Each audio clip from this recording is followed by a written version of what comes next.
membahas market hari ini karena market hari ini emang seru banget gitu.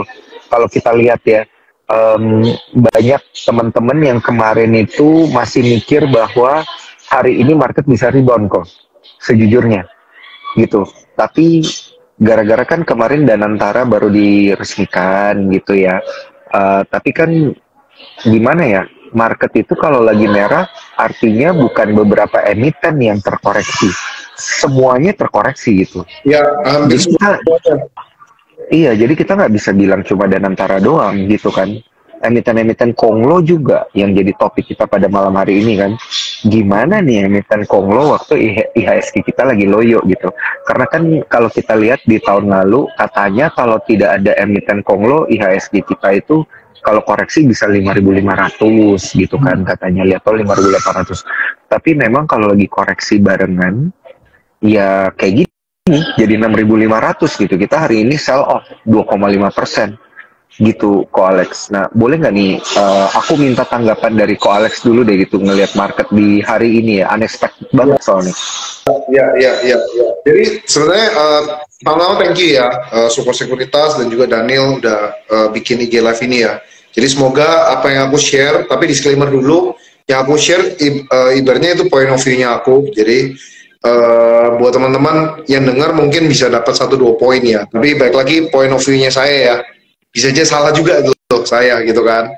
Jadi kalau untuk apa namanya market itu kalau aku lihat tuh sejak bulan Oktober masih oke, 2024 ya, November lah ya, kita bilang kayak misalnya udah agak volatil ya, sampai hari ini gitu kan, kayak tergantung banyak sentimen dan lain sebagainya, terutama sentimen global, tapi kalau global sebenarnya ngaruhnya juga kurang lebih banyak di global gitu, cuma kayaknya di ininya kita sendiri juga kurang oke ya sentimennya gitu, sehingga menyebabkan volatilitasnya juga cukup tinggi. Nah, kalau kita bicara yang hari ini, itu sebenarnya satu kalau kita bicara Danantara ya, jujur aku nggak terlalu banyak mempelajari secara dalam, cuma aku melihat sentimennya aja nih ya, jadi disclaimernya ini aku hanya melihat sentimennya aja gitu, jadi ada pro and cons gitu loh, jadi nggak semuanya pro, nggak semuanya cons juga. So itu yang mungkin menyebabkan keraguan-raguan investor gitu ya, mungkin ya, karena kan investor itu kan lebih suka hal yang lebih pasti ya kan, lebih apa ya, lebih safe ya. Contoh kayak misalnya kemarin ada case di salah satu saham Konglo itu kan juga turun kan, turunnya juga cukup drastis gitu kan, cukup banyak gitu kan, karena ya ketidakpastian gitu kan. Tapi ketika udah pasti ya dia akan rebound lagi gitu kan. Nah jadi sama halnya dengan yang Danantara ini, cuma wah kok efeknya kok ke semua ya gitu kan. Nah yang aku lihat tuh juga apa ya, ibaratnya kayak ada efek-efek yang lain gitu kan. Maksud aku nggak Danantara doang ini gitu kan. Mungkin Danantara kayak oh ya efek kayak keraguan-raguan gitu. Cuma outflow asingnya ini kenapa gitu kan. Nah kita bisa lihat dari memang Morgan Stanley juga menurunkan Indonesia gitu kan, downgrade Indonesia. So itu yang menyebabkan gitu. Karena mungkin mereka melihat kayak wah prospek ke depan untuk ekonominya yang mereka lihat ya. Dan menurut pandangan aku mereka melihatnya kayak wah kurang nih prospeknya dan lain sebagainya, mungkin stagnan dan lain sebagainya, plus diikutin sama suku bunga yang kemarin ditahan ya kan. Kalau suku bunga ditahan yang ibaratnya kayak harapanku sendiri sebenarnya cut rate itu, dan sebenarnya even ada salah satu analis tuh yang cutnya bilangnya 50 bps gitu kan. Kayak kita udah harap-harap banget, makanya saham properti sempat kayak ada ragu-ragu tuh, either mau naik atau enggak gitu. Karena jujur waktu itu aku juga ngeliatinnya saham properti, karena menurutku itu yang paling akan kena impact gitu loh kalau diturunkan gitu. Oh ternyata stay, makanya kalau dilihat saham propertinya juga hancur gitu kan. Karena harapannya mungkin turun ya, minimal 25 bps gitu kan. Oh ternyata tetap stay. Nah jadi dengan kondisi seperti itu, ya menyebabkan kayak wah, jadi ragu-ragu nih investornya, terutama investor asing. Cuma kalau hari ini aku lihat ya, kayaknya nggak terlalu banyak outflow atau enggak sih hari ini ya untuk asingnya ya. Aku kurang lihat ya, karena aku lihat dari US tukar rupiah kayaknya nggak terlalu melemah banget ya Dan ya. Iya, nggak gitu melemah karena rupiah kita itu terakhir ditutup di 16.280 atau 90-an gitu kok. Jadi sebenarnya melemah nggak signifikan, tapi kita lihat IHSG-nya aja yang signifikan 2% kok, 2,4% gitu. Jadi ini agak apa namanya kayaknya memang benar yang Ko Alex bilang sih ya, Morgan Stanley effect. Ya banyak. Karena ini efeknya itu cukup signifikan ya menurut aku ya, karena dia downgrade Indonesia tapi upgrade China. Iya benar. Kita satu kelompok nih emerging market gitu kan ya, jadi bisa jadi itu duitnya pindah gitu kan.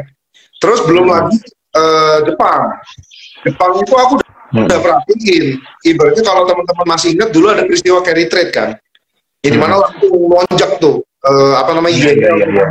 dari 100 ke 110 nggak salah. Nah sekarang kalau teman-teman lihat yennya udah 109 nggak salah, karena dari 104 itu udah kelihatan ada indikasi.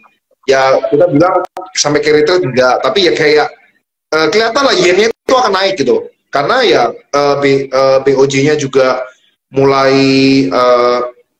naikin rate ya kan, terus kelihatan dari inflasi Jepang dan lain sebagainya gitu, data-datanya itu mendukung gitu loh.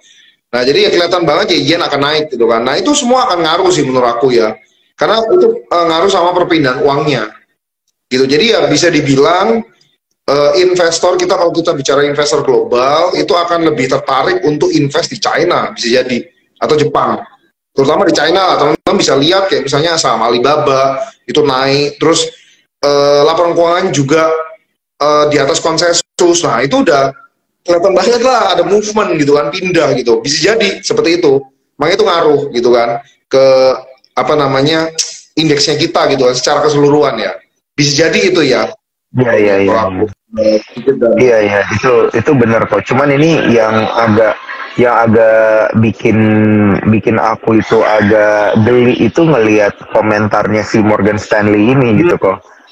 Menurunkan kita, katanya ada prospek ROI yang melambat. Habis itu dia juga bilang ada di US suku bunga itu tinggi, terus katanya program makan siang gratis ini bisa menambah beban fiskal yang besar, makanya dia mendowngrade kita gitu. Jadi ya which is kalau kita lihat di MSCI Index itu tuh kita tuh emitennya udah tinggal 17 kok, kita udah dikurangin 3 tuh. Iya. Udah lebih 3 itu artinya udah lebih dari 10%, karena terakhir kali itu emiten kita totalnya ada 20 gitu. Jadi dikurangin jadi 17 gitu. Jadi udah lebih dari 10%. Terus kita masih di downgrade lagi gara-gara katanya bakal ada beban fiskal yang besar gitu. Jadi kan ini agak gimana ya, agak kaget juga sih ya baca review-review ini. Tapi mungkin ini memang tercermin di kondisi ekonomi kita sendiri kali ya, kok ya gitu ya kalau kita lihat. Ya ibaratnya sebenarnya kan apa yang ditakutkan mereka itu belum tentu terjadi, Dan. Benar kan? Contoh lah kayak tahun lalu seingat aku juga ada hal yang sama kan.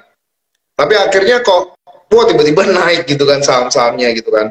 Tapi ya bisa jadi itu. Kan kita nggak bisa baca masa depan. Itu kan balik lagi, itu ketakutannya mereka akan prediksi-prediksi mereka gitu kan. Ya aku nggak ngomong itu mereka benar atau salah gitu kan. Tapi karena kita nggak tahu future-nya bakal kayak gimana. Jadi ya mereka ibaratnya yang namanya market itu pasti udah leading ekonomi.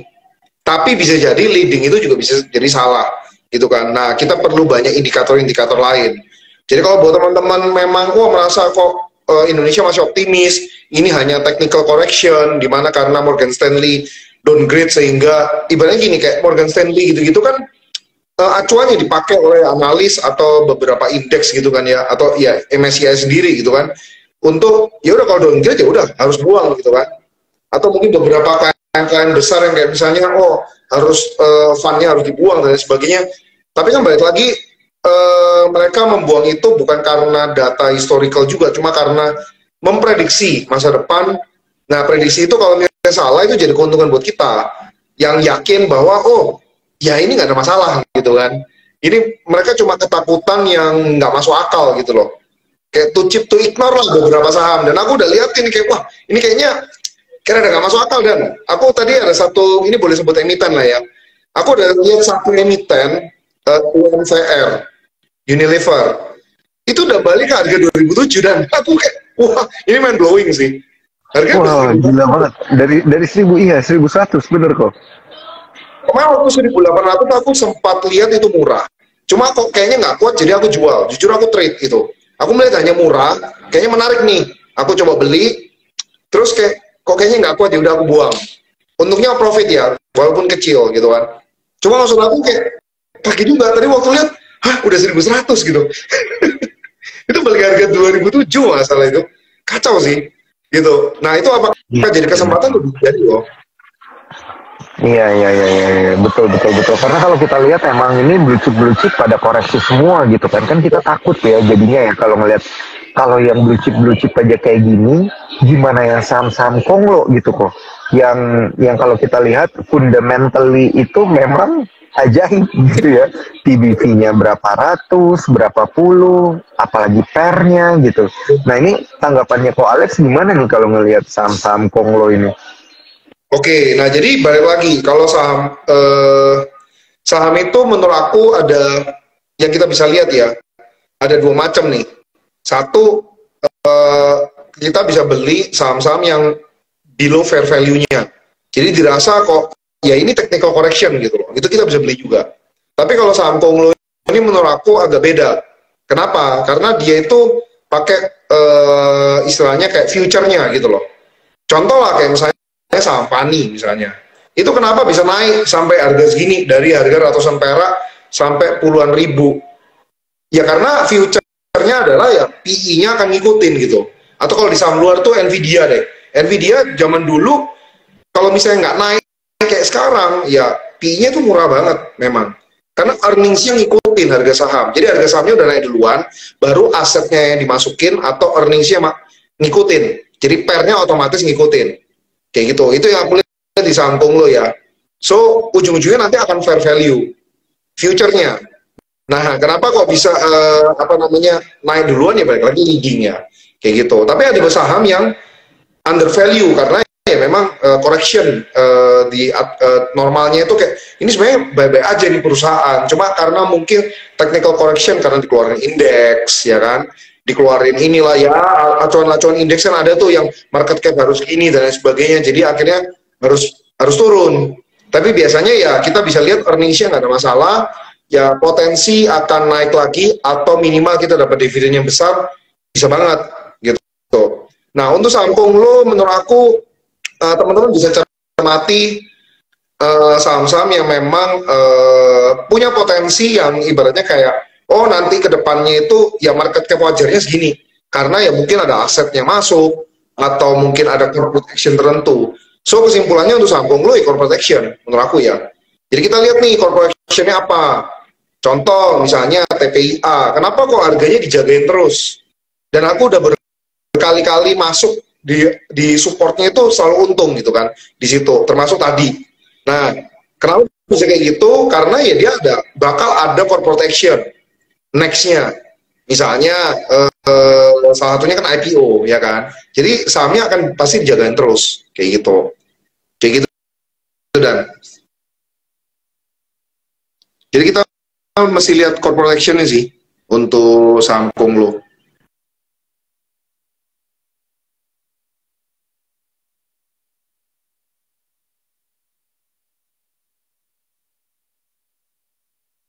Cek, halo.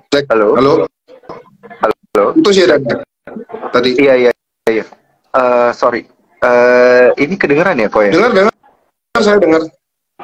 Oh iya, oke kok. Jadi kalau kita lihat dari sisi emiten konglo itu memang kalau di kondisi market kayak gini itu lebih nggak favorable daripada blue chip gitu ya kok ya, berarti ya? Lebih nggak apa, sorry. Lebih nggak favorable daripada blue chip. Tergantung. Kalau memang blue chipnya memang wajar untuk turun ya, kalau menurut aku dua-duanya bisa diambil kalau menurut aku ya. Tapi ya kita mesti pilih satu saham konglonya yang punya corporate action yang jelas, itu memang bisa ambil. Tadi aku udah kasih satu contoh misalnya TPIA, tapi balik lagi disclaimer ya, ini bisa aja aku salah ya. Nah yang kedua kalau misalnya saham value ya kita juga bisa lihat gitu. Kayak misalnya, oh memang ini technical correction, karena dikeluarkan indeks lah, atau karena memang sentimen negatif secara indeks dan lain sebagainya. Kayak gitu. Jadi menurut aku dua-duanya bisa diambil sih, dan menurut aku ya. Jadi nggak harus kayak misalnya, oh saham Konglo udah mahal nih, nggak, belum tentu. Saham Konglo itu belum tentu lebih mahal, karena yaitu dia ada future-nya. Nah, future-nya bagus itu ketika diikutin oleh si yang namanya corporate action yang bagus. Contoh kayak tadi aku udah kasih contoh satu ya, TPIA, anak perusahaannya mau IPO, nah itu akan dongkrak market cap-nya biasanya. That's why kan kelihatan banget dijagain terus tuh sahamnya. Kayak gitu. Jadi ini sebenarnya depends juga gitu ya, karena kan bener, sebenarnya aku setuju yang tadi yang Ko Alex bilang, karena ada future value ya, beberapa emiten itu pakai future value. Ya, untuk yang saham Konglo terutama ya, karena kan corporate action. Iya. Nah, tapi seberapa kuat future value itu sebenarnya menahan pergerakan kondisi market yang sekarang gitu kok. Karena kan kita lihat ada beberapa emiten ya, kayak emiten-emitennya Pak PP, koreksinya udah lumayan parah ya. Ada beberapa emiten yang sudah kena masih ya, yang udah gap down, tapi gapnya ini belum ketutup gitu kok. Gitu, let's say kita bilang cuan misalnya gitu ya, dia gap down, gapnya nggak ketutup gitu, dan dia masih koreksi juga sekarang gitu. Nah, ini kan banyak, kalau kita lihat banyak banget orang yang bergantung pada future value-nya dia gitu. Nah, kalau kondisi-kondisi kayak gini nih, sebaiknya kita gimana nih kok kalau ngelihat emiten-emiten yang kayak gini? Kita pakai dua hal. Kalau aku pakai dua hal. Satu, kita harus yakin dulu memang emiten itu bakal ada corporate action nih. Contoh kayak misalnya cuan nih, contoh. Nah, teman-teman harus yakin dulu ini cuan kenapa naik terus. Jelas reasonnya, bakal ada corporate action. Kedua, kita pakai technical. Kalau misalnya teman-teman nggak dapat infonya, kita pakai technical. Dari technical kan kita bisa lihat ini saham dijagain atau enggak. Nah, kalau aku pribadi, salah satu contohnya TPIA tadi. Kenapa aku yakin nih masuk TPIA, terus selalu nambah di supportnya dia? Karena satu, udah beberapa hari terakhir aku lihat, atau bahkan dari minggu-minggu yang waktu jatuh itu, dan aku udah lihat, oh dia itu selalu jagain gitu loh. Kayak angkanya itu nggak mungkin breakdown. Kayak misalnya bahkan daily ya, kayak tadi itu daily-nya aja, kalau teman-teman lihat lowest-nya itu 6% loh. Tadi aku ngebit di 7525 nggak kena, dan sayang banget. Coba aku cuma 6% loh. Aku cuma kena di 7.700 ke bawah lah. Gitu, 7525-nya nggak kena. Cuma maksud aku, naik 6% itu dari lowest itu kan lumayan, dan bener nggak? Berarti kan ada yang dijagain gitu loh. Plus, itu secara teknikal ya, corporate action-nya jelas, mau IPO, ya kan, CDIA masalah kan ya, nanti yang IPO. So, itu salah satu ya. Tapi balik lagi ini bukan saran kayak teman-teman harus beli dan sebagainya. Nah, ini contoh aja, contoh supaya kita belajar bareng di sini. Nah, jadi itu contohnya. Tapi kalau kayak misalnya tanya Raja atau PTRO kayak gimana gitu misalnya, atau brand bagaimana. Nah, kita lihat dulu, kayak misalnya Raja nih, oh ada potensi apa ke depannya. Oh, kalau aku lihat sih ratunya ya, tapi Rajanya biasanya dongkrak juga.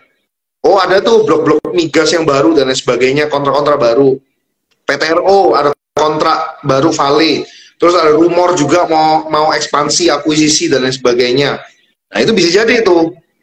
Tapi kalau misalnya teman-teman nggak yakin infonya valid atau enggak, jujur saya juga nggak tahu kan. Kayak misalnya apakah infonya itu valid, rumor yang diberita valid.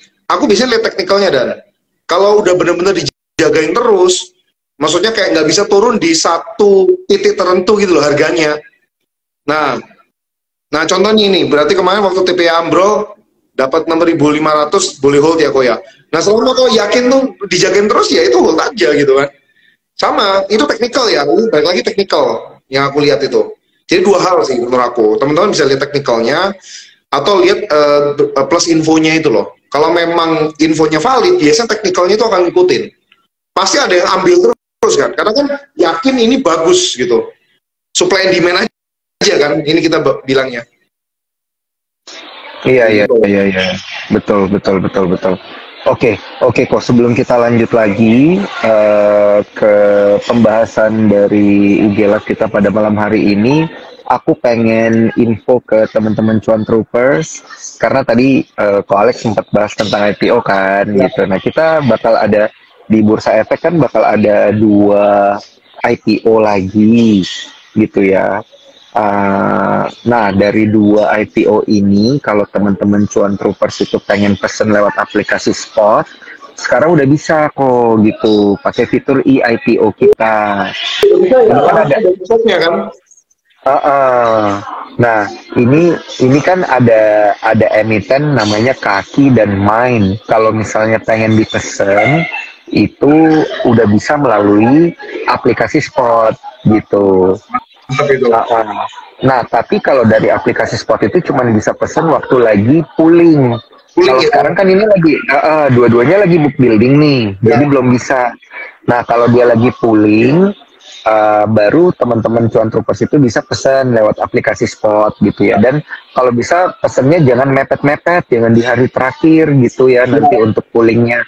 Kalau bisa H-1 gitulah ya, sebelum hari terakhir pemesanan, itu udah mesen gitu, jadi bisa dapat lebih cepat lah gitu untuk penjatahannya gitu.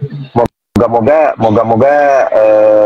dua-dua emiten ini bisa ngasih cuan ya di kala market lagi kayak gini ya kok ya. Ya kalau IPO ya kita tinggal lihat prospektusnya, terus siapa yang dengan IPO-nya, ya udah, ya kita main peluang juga lah di situ kan.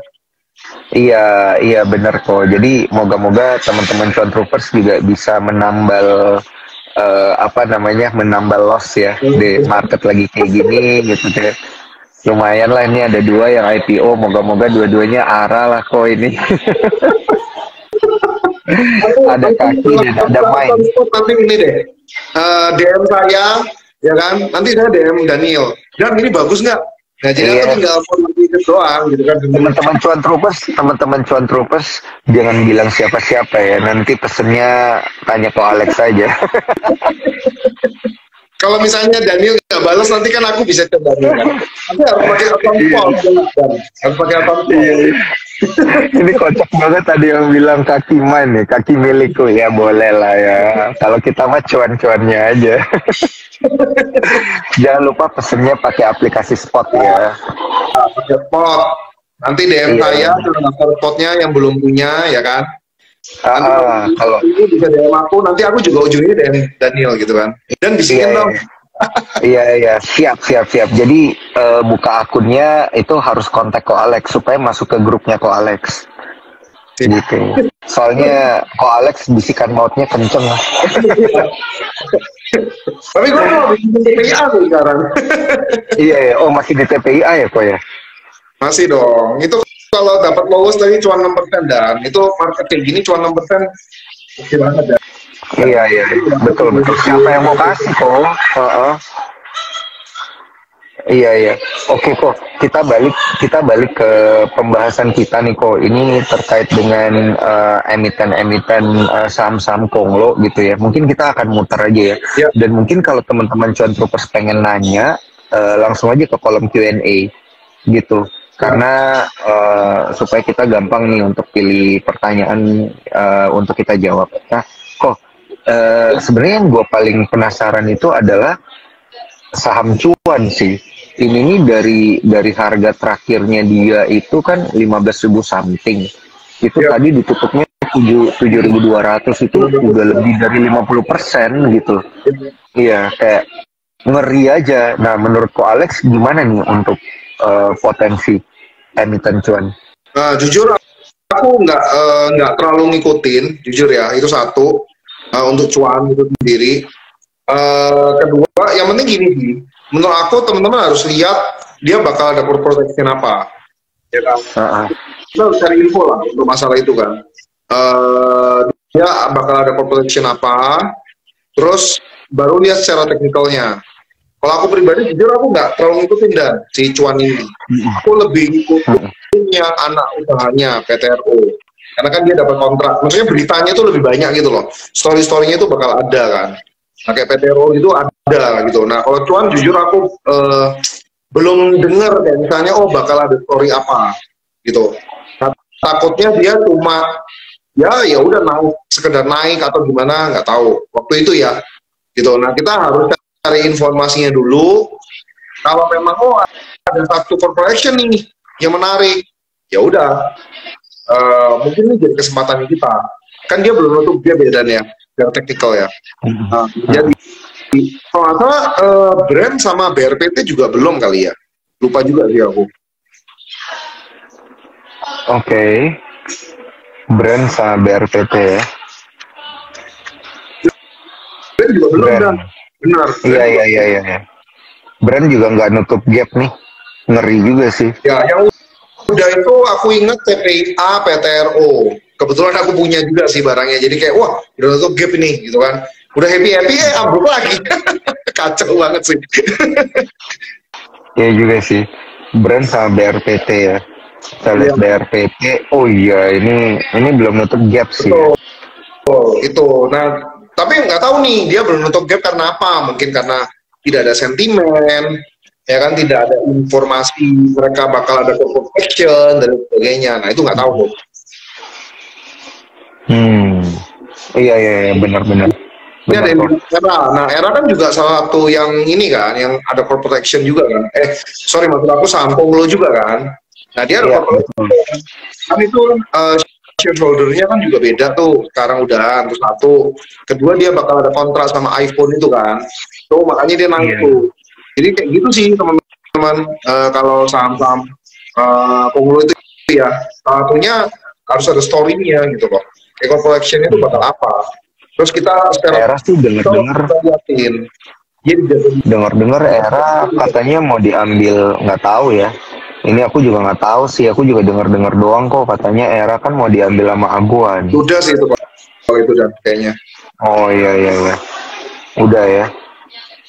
kemungkinan besar sudah, nanti kita bisa lihat di update-nya kan. Di yang Ini kalau kita lihat dari berita-berita sebelumnya di sini dibilang kok komisaris utama dan 3 direktur respon pengunduran diri gitu. Ya gitulah ya. Ya, Agak seru juga kalau kita ngeliat gerakannya. ya, terus ada IMAS, IMGS. Nah itu jujur nggak tahu aku. Kenapa kok kemarin ARA, tadi sempat ARA juga, terus di break, aku nggak tahu. Berarti mereka ada something lah, ada something kayak corporate action atau apalah yang mereka akan lakukan gitu kan. Kayak wifi data itu kan juga sangat hitungannya sangat konglomerati kan, dan itu kalau data jelas ada acquisition ya kan, diakuisisi sama pihak Jarum, plus dia mendukung programnya pemerintah internet gratis dan internet murah dan sebagainya itu. Itu akan ngaruh sih, tapi makanya naik terus tuh. Dan yang berhubungan lah, pokoknya berhubungan dengan fiber optik, TTSI, wifi, data, inet ya nggak salah. Ini bukan untuk ini aja teman-teman ya, kita belajar ya, bukan kayak wah ini harus masuk, bukan gitu ya.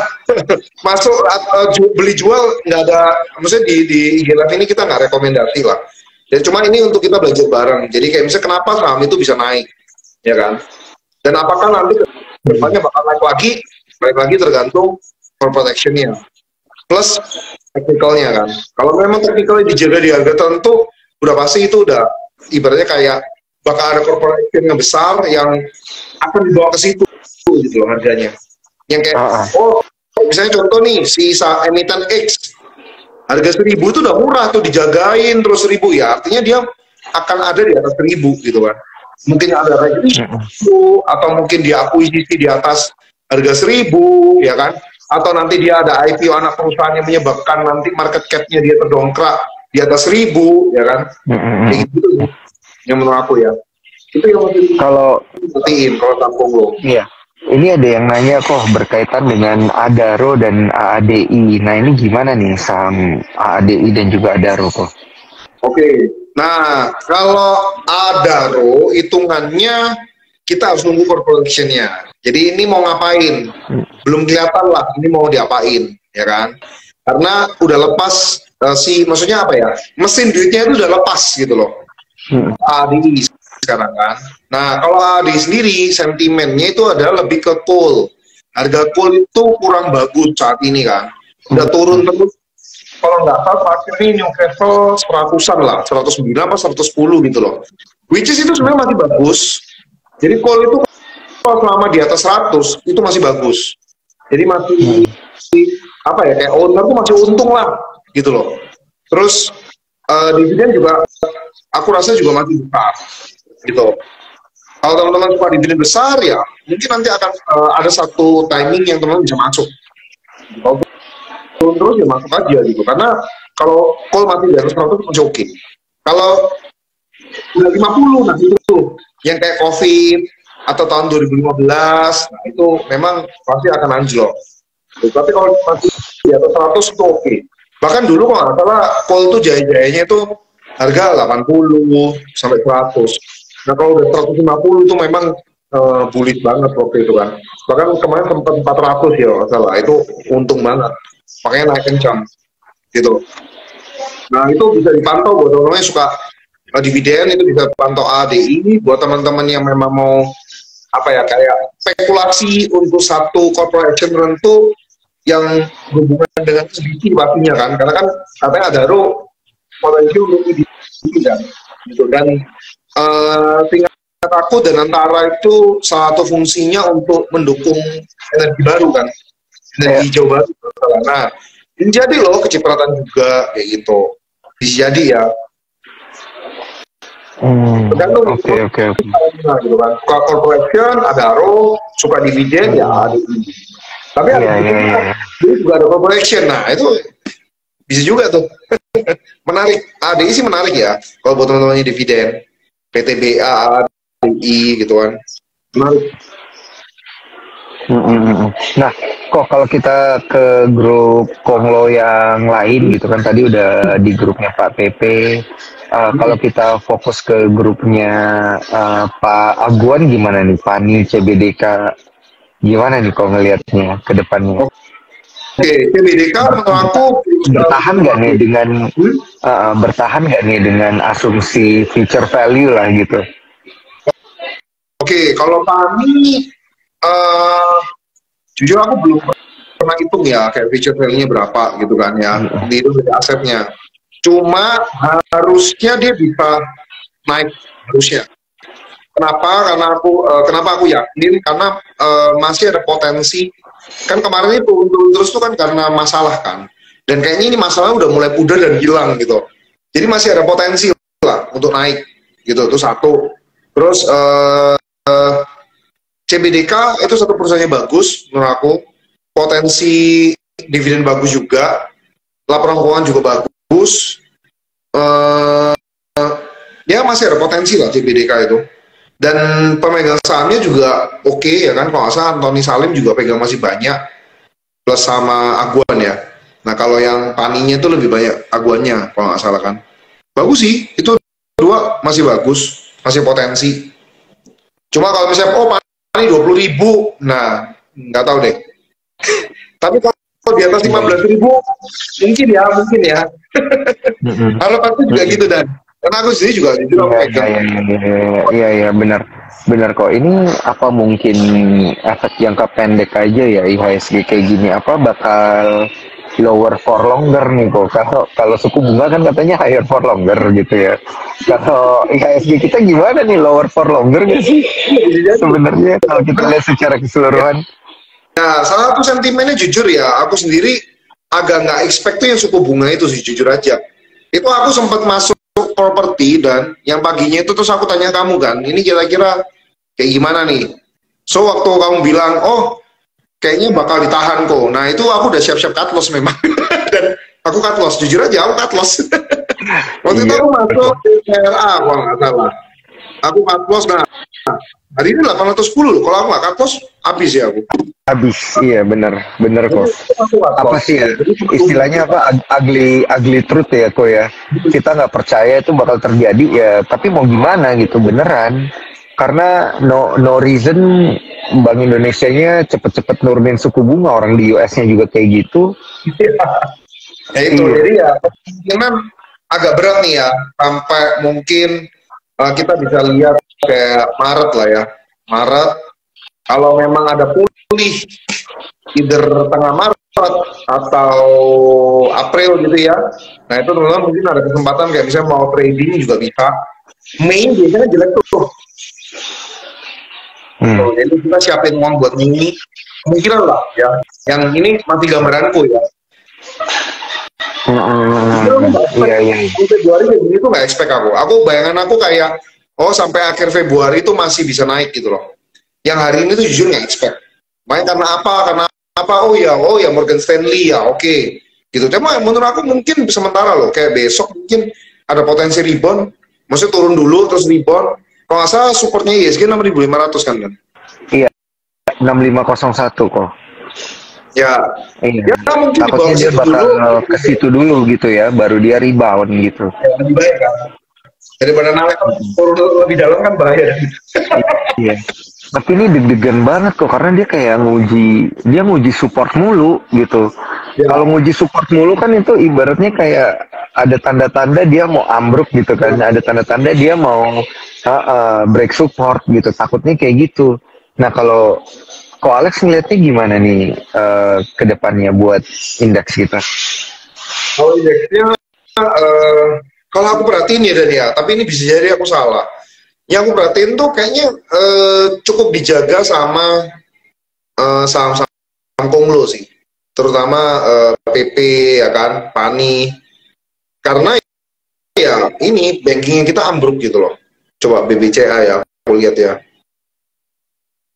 BBCA tuh berapa sih tadi? Jujur aku nggak lihat ini BBCA. Oh ya turun 1% juga ya. Iya, ya. Ke 8 ribuan udah. So untuk beberapa saham banking, kalau teman-teman yakin itu potensi. Cuma balik lagi ya, karena entah kenapa akhir-akhir ini banyak berita yang kurang bagus juga untuk market. Sentimennya itu negatif dah. Contoh kayak korupsi. Tadi kan ada tuh berita korupsi lagi kan. Yang aku cukup kaget itu kalau yang Pertamina nggak kaget lah kayaknya. Kayak mencurigakan dari dulu gitu kan. Aku juga pengguna Pertamax dulu kan kayak oke. Tapi kalau untuk yang aku kaget itu BJTM dan sebenarnya jujur aja. Itu nggak nyangka itu. Waduh, itu kacau sih. BJTM itu dulu aku BJTM ya, Bank Jabar BJTM. Bang Jatim. Bang Jatim, iya, iya, iya. Namanya harganya cuma 500 nih hari ini. Iya, iya, iya. GPR-nya juga bagus. Jadi kalau teman-teman lihat tuh yield-nya itu bisa 10%. Sekarang 8-10% lah. Itu udah lebih tinggi daripada kita beli FR ya kan. Which is good. Tiba-tiba ada berita yang kayak gitu loh. Kayak ada apa namanya kemarin tuh korupsi apa gitu kan. Itu kacau sih. Itu dia bisa, maksudnya laporan keuangannya bisa potensi jelek sih. Gitu. Iya, iya, benar. Dia harus naikin cadangannya kan. Iya, benar kok. Nah kok kalau kita lihat di sisi lain gitu ke saham-saham konglo yang masih lumayan gitu pergerakannya kan ada Raja sama Ratu ya. Gitu ya, Raja, Ratu. Nah ini gimana nih kok kalau kita lihat Raja sama Ratu grupnya Pak Happy nih? Ya itu yang aku lihat itu masih ada corporate action. Ya kemarin kan ada blok migas dan lain sebagainya. Nah itu masih potensi menurut aku ya. Cuma keberapanya nggak tahu. Belum maksudnya belum hitung bener lah gitu kan. Cuma maksud aku lihat kayak Raja Ratu itu masih ada potensi karena ada corporate action-nya. Toh dia baru IPO juga pasti ada do something lah. Ada corporate action kan kemarin ada apa namanya ada beritanya kan kayak ada blok baru dan lain sebagainya. Itu potensi. Terus oil and gasnya sendiri juga naik terus nih aku lihat lately kan. Kalau oilnya nggak tahu deh, oilnya biasa aja ya kali ya. Mereka oke sih menurut aku. Nah natural gasnya itu naik terus gitu. Mereka kan oil and gas kan. Itu bagus banget. Iya sih.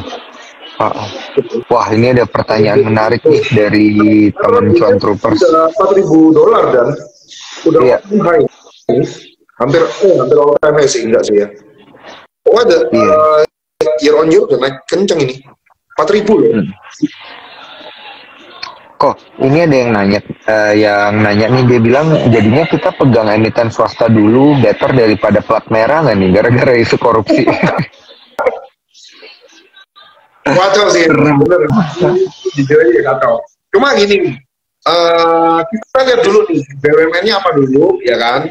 Sama swastanya apa dulu. Jadi nggak bisa kayak misalnya kita bilang BUMN swasta dan sebagainya. Nah, cuma kalau aku pribadi untuk BUMN swastanya, balik lagi saya pribadi lebih cari yang corporation, terutama kalau saham Konglo. Itu satu. Kedua, teman-teman bisa lihat juga swastanya apa dulu nih. Kayak misalnya, oh menurut teman-teman Unilever udah oke untuk masuk, ya silakan. Karena itu udah turun terus. Tapi balik lagi, kalau memang turunnya karena EPS-nya nggak bisa ngomong. HMSP, Unilever itu nggak bisa ngomong. Consumernya turun, oh indeks keyakinan konsumennya turun dan sebagainya, nggak bisa ngomong kita.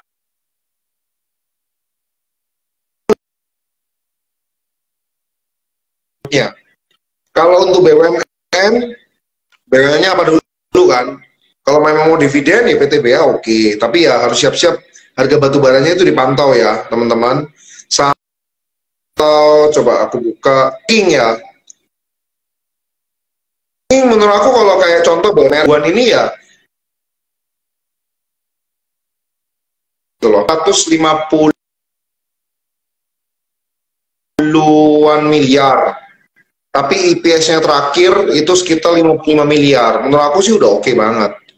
Ibaratnya kayak teman-teman berbisnis, beli bisnis 450-an miliar, tapi dapat profit 55 miliar.